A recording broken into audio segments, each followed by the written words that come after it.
Well, let's start with the history of sport, because ever since the beginning of time, when people started living together, we have been watching athletes compete and perform. We wrote poems celebrating athletes, we made statues celebrating athletes, and actually the whole sports industry as we know it, including transfers, merchandising, the betting industry, all of that already existed in ancient times.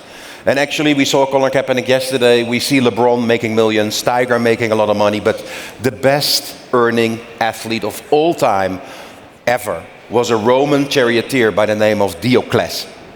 He made the equivalent of what is today 15 billion euros, and he made enough money that he could afford the entire Roman army for a year. So this entire industry has been around for quite some time. It has made people smile, it has made fans cry, and it is enticing us. Why do we love sports? Why do fans love sports? Why do fans do this to themselves? And fact of the matter is that the more fans cry, the more you are worth as an athlete. So the value of an athlete could be measured in the amount of tears that they produce when they lose.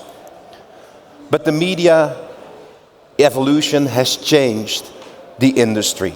If we look back at the industry from the 1950s to roughly from the 1850s to roughly the 1950s, sports was predominantly geographic.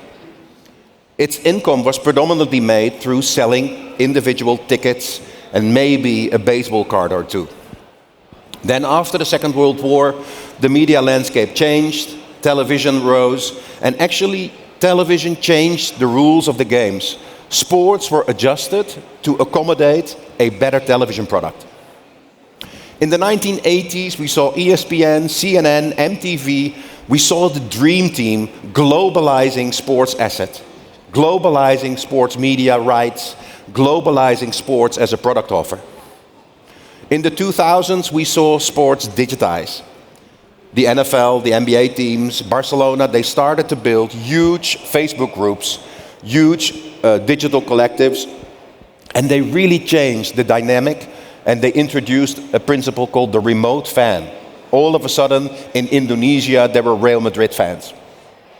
And now we're on the verge of a new era, an era that I would like to call the athlete era. It's Web 3.0, the metaverse is coming, the blockchain is coming, artificial intelligence is coming. Media production and media distribution have completely commoditized, and that is putting athletes in a premium position. It has changed the game. Right now, individual fans can connect to individual athletes and see what they do. They can support them, they can interact, they can buy their products, they can cheer them on from wherever they are. If we look at some of the social media communities of the biggest 5 leagues in the US, then the NBA has 175 million followers. You can see FIFA World Cup, you can see the NFL, you can see the MLB, you can see the NHL. Together, they have roughly 415 million followers.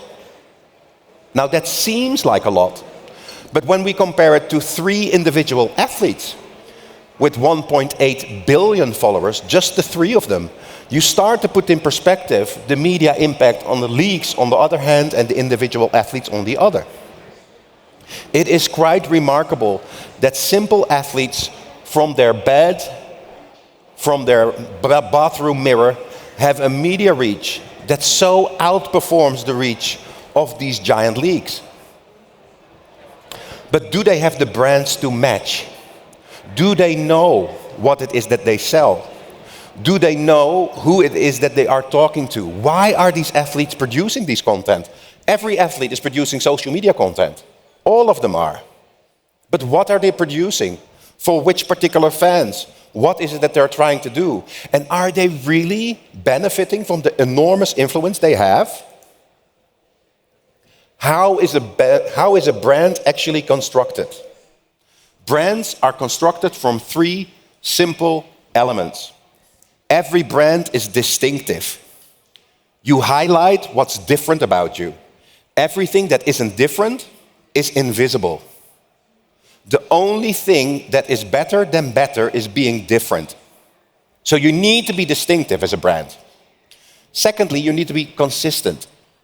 Consistency has a lot to do with authenticity.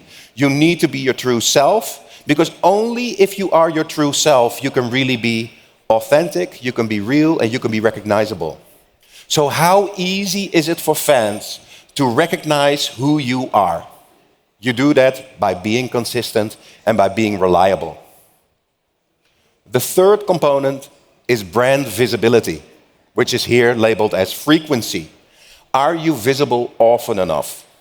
And this slide is not to say that Tiger is distinctive and that Naomi Osaka is consistent and that Messi scores a lot of goals. The point of this slide is to say that all three are all three. Strong brands are distinctive, they are consistent, and they are frequently visible.